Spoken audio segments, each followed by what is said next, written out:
इंग्रजांनी तेव्हा एक चांगला खेळ खेळला, डिवाइड अँड रूल.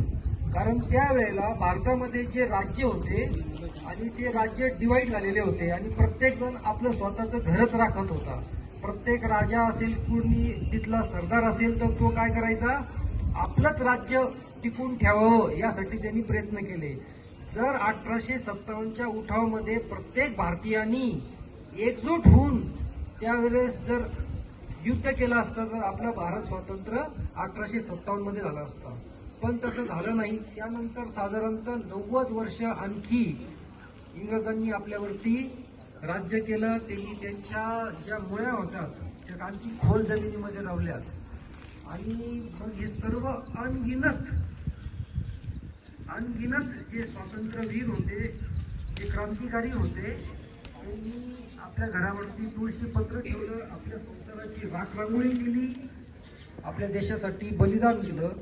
आणि साधारणतः 1930-35च्या काळामध्ये पुन्हा इंग्रजांनी डिवाइड अँड रूल हा फॉर्म्युला अप्लाय केला आणि त्यावेळेला हिंदुस्थानमध्ये त्यांनी मुस्लिम लीगला पुढे केलं आणि मोहम्मद अली जिन्ना यांना मुख्य हाताशी धरून पूर्ण भारताची विभागणी केली.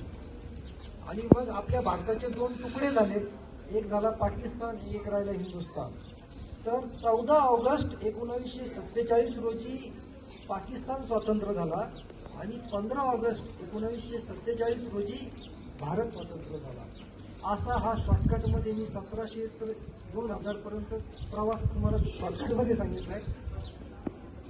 आता आपला भारत स्वतंत्र झाला, आपल्याला 78 वर्ष झाली. ओके, 1 2 3 इकडे बघा सर्वजण, कोणी हातवरती करा. ओके, खाली करा. अटेन्शन सेकिंग साठी सांगतोय मी, अटेन्शन सेकिंग. ओके, 78 वर्ष झाली आपल्याला. सर्वांनी खूप जोरदार भाषण केलं. मग आपला देश स्वतंत्र होऊन 78 वर्ष झाले आणि आज आपण सकाळी 11 वाजेपर्यंत देश बघतो आहोत. किती? 11 नंतर आपल्यासाठी हॉलिडे असेल. काय असेल? कोणी म्हैसमाळला जाईल, कोणी महाबळेश्वरला जाईल, कोणासाठी ड्राय डे असेल. काय असेल? 11 वाजेपर्यंत आपण सगळे भारतीय हिंदुस्थानी असतो, देशभक्त असतो आणि 11 वाजेच्या नंतर आपल्यासाठी हॉलिडे आहे, इव्हेंट डे आहे, ड्राय डे आहे.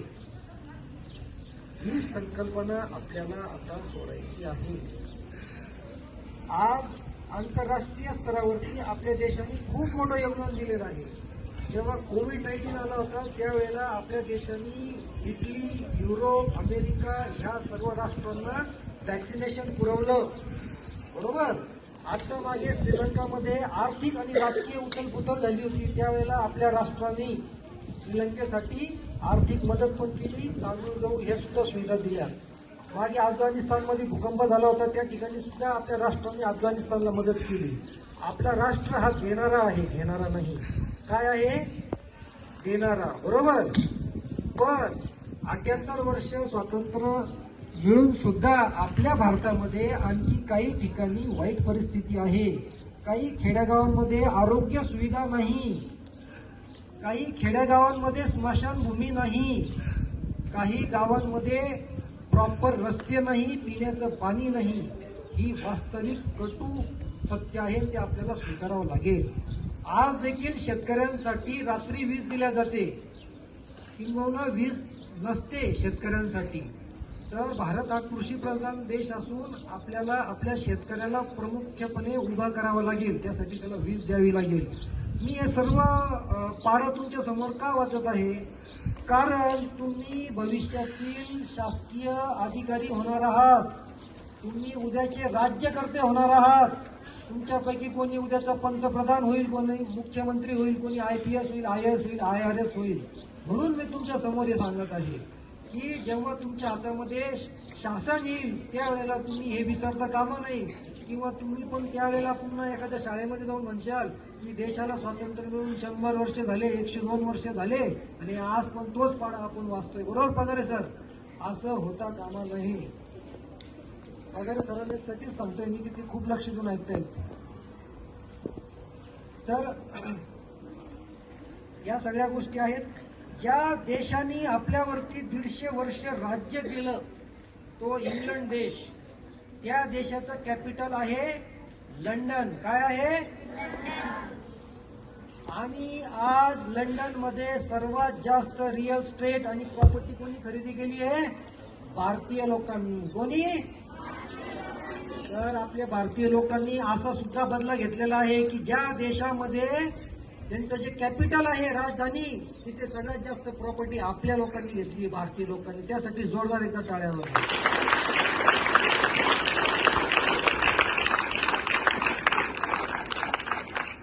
आणि मी तुम्हाला शुभेच्छा देतो की फक्त लंडन नाही तर पूर्ण इंग्लंडमध्ये भविष्यामध्ये तुम्ही प्रॉपर्टी खरेदी करा. कुठे? इंग्लंडमध्ये. ज्यांनी आपल्याला 150 वर्ष सडवलं ना, त्याच देशामध्ये आपण पुन्हा वास्तविकरित्या आणि प्रॅक्टिकलरित्या सत्ता काबीज करू आणि त्यांच्यासारखे कोणाचेही हाल करणार नाही. ओके सर, 3 मिनिटं झालेत, मी आवर्त घेतो.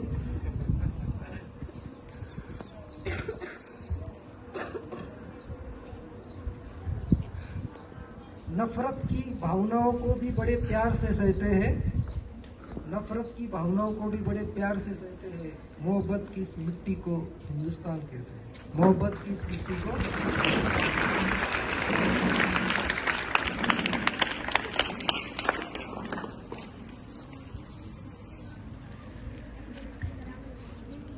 धन्यवाद सर. या ठिकाणी आपल्या